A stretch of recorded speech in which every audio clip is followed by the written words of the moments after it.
or a DMX address for the relay for this fixture. This is a really great new feature that we're introducing. And the real advantage to doing this is that you can actually turn on an option to get the software to automatically manage relays for you. And so what that means is that so for example, if I've got a whole rig of equipment and they're all on DMX controlled relays, and I set them up correctly, so I set up that the relays are correctly assigned, then you can turn on an option to auto manage relays, and when that option is on, as soon as you turn the intensity of that channel above 0, those relays will come on, get automatically switched on.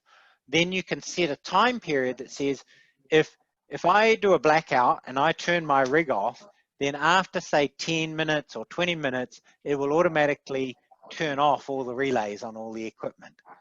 So a great one for the likes of schools and things like that there, where the software can fully manage turning the relays on and off for you. So that's really useful. Visualizer patch just allows you to basically assign a different address to the visualizer if you need to, for some reason. And now we get into a lot of the sort of auxiliary fields, but there are 3 that I really want to cover off in here, and that is position, purpose, and color. And so what I'm going to do, I'm actually just going to go back, let's see, channel 15. So these are just informational fields, but if I, for example, put in here, so position, let's say this is LX1, we're going to put that in there, and this one, by the way, holding down the shift key and pressing the down arrow on your keyboard will copy the contents from the previous cell down arrow. It's a little trick to, let's do those one, oops. Those ones on LX2 and these ones LX3. And then purpose might be, let's say area 1. That one's area 2, area 3. That one's area 1 again. Area 2. So just putting in some information here. We'll make all those area 1. So obviously any text I want, and then color, let's make that one red, and green, 119. So you can see we can put, you know, various colors in there. Alrighty. So we can assign colors. So position, purpose, and color information. So why this is really valuable information to put in, why it's worth teaching people, particularly with conventional lights, to actually enter all this information, is that firstly, when I go back to my live screen, you'll actually see that this information now shows up on each channel.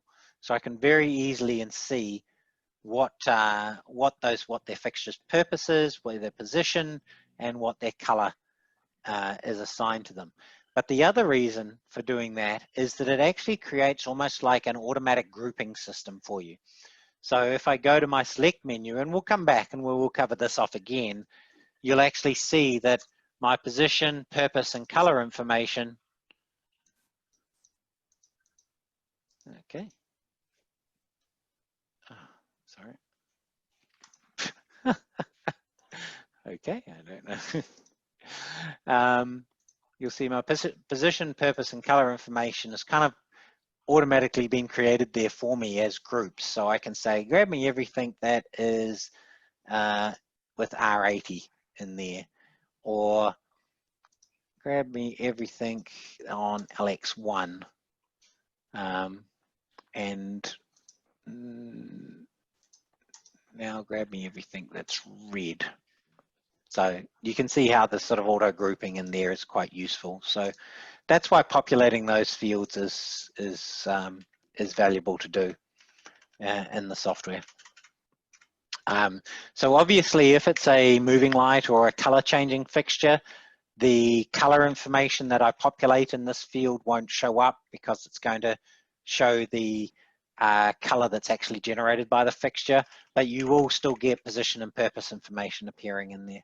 So those fields are, you know, so if I go back and set that to, maybe those are on LX1, those are on LX2. Oop. For example, you know, I do get that information showing for those fixtures. Other things about this, the fixture type field, this, you know, again, this is not information you have to populate, but by populating this information, it determines the symbol that's used on the magic sheet, and we'll show the magic sheet at some point. So you can change the symbol by changing the fixture type in here. Other information is mostly just, you know, other stuff that you want to put in there. In case you are using a fixture with dip switches, the dip switches are shown there for you. Yeah. Okay. Any questions before? There are a few options I do want to cover, but I don't want to get ahead of myself. Do you have any questions about patching or anything there that you need me to cover? Just a really quick one, but I would assume that you can set a DMX offset when you're patching. As in, so yes, for example, yes, your VL4 is 46 channels of DMX. yes. So I can set an offset of 5, so the next one starts at 51, for example. Yes, absolutely. Okay. So the syntax for that is, so for example, if I wanted to patch, say 15 through 20, I want them to start at say 4.1, and then if I press the plus key twice, I get offset on the command line, and then I can say I want to offset them by 40 DMX points each time. So now every fixture will be, 141, 140, etc. So is that, Okay. that's what you're asking? Yep, that's what Yep. I'm asking. Thank you. Yep. So yeah, so the trick to doing that is the plus key twice, which gives you offset, and which is the same as, there's actually an offset keyword in the main command line that you can use. So it's the same way you get that. So the syntax is the same in there. All right, Okay. thank you. Anything else before I cover some of the options? No? Okay. Martin. Yes. Martin, this in terms of the, if we design the Neo to use for the our client that they used to use the palette from Strand before, so yes. quite very friendly about the what you call the way to patching from the palette. So my question is, so the Neo can change the theme that, okay, the way to put in the command for the patching similar like the palette something? Which should be pretty much the same syntax. The syntax shouldn't be much different from a palette. So if you're familiar with patching on a palette, the syntax should be the same. Is that what you're asking, or you're asking about sort of maybe moving a patch? Right now, they still use the old console from the 5.2.0i, right? Yeah. From Strand, and then yes.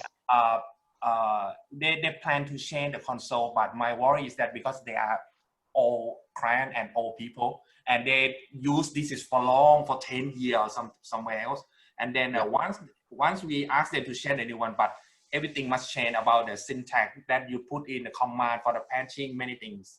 So my worry that, okay, because I know that the new console that they have some kind of the pattern, you can change the pattern how to put in the syntax. Yes, so one of the things you may be referring to there is that, and this should be consistent pretty much with all of the Strand consoles as far as the 500 series palette and this. The syntax, if you can patch on any of those other two consoles, it should be the same for patching on this. But if the user is coming from a console that has a reversed order, there's a switch down the bottom here.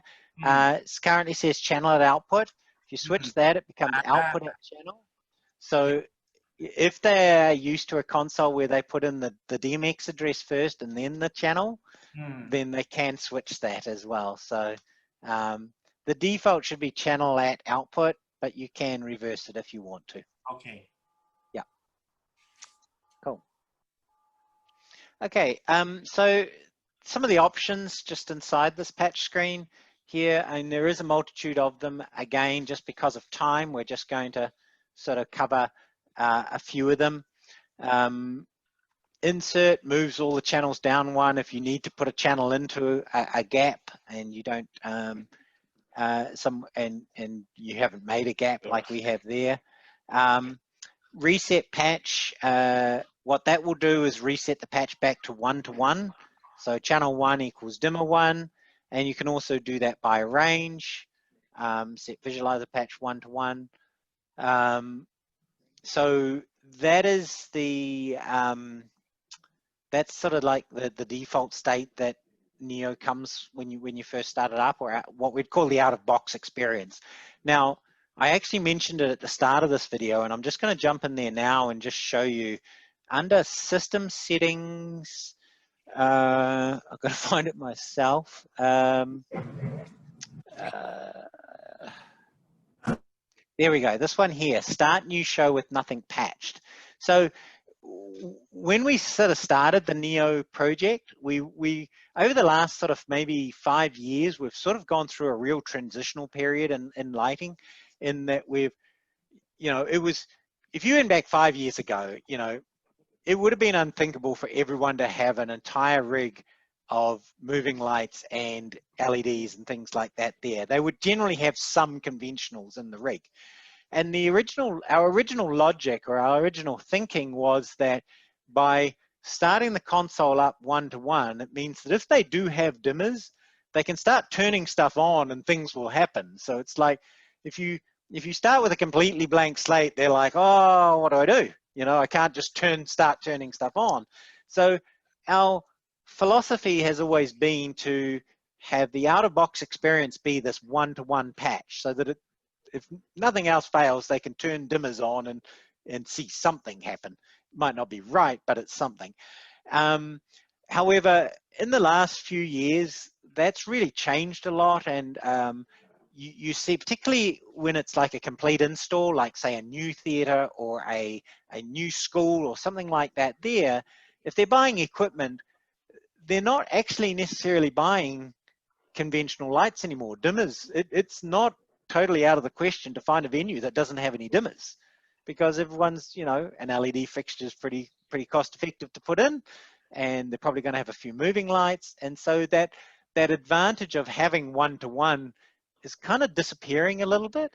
So the interesting thing is, on the new compact, the new mini, the small console that we're about to release, that actually doesn't come patched 1-to-1. With that console, we actually start it with a blank patch, and we actually, when the out-of-box experience, when someone first plugs it in and powers it up, the first thing it does is say, what do you want to do? Do you want a 1-to-1 patch, or do you want me to take you to the patch screen? So I think as we move forward, this option here to start new shows with nothing patched is probably kind of become more and more commonly used, because simply because 1-to-1 is not as useful as it used to be. So that option there basically determines whether or not, when you start a new show, you're going to get 1-to-1, or whether or not nothing's going to be patched in the system. Clear patch is essentially the opposite of reset patch, in that it's literally going to blank out everything and unpatch everything in there. Swap universes, again, just a useful little utility that allows you to take all the lights that are on one universe and move them to a different one. Fixture type exchange, this is a fairly new, I think we introduced this in the last version. This is where you've got a whole heap of lights, Pat, you've got a show that you've already programmed, and you need to swap out a fixture for something else. So if you've got a show and the user hasn't programmed anything, they've got no cues yet that they've programmed, or no submasters or anything like that there, then it's really easy to just change a patch. You can go and I can change these 3Ks to 4Ks. No problem. You're not going to have a problem. If I've got a whole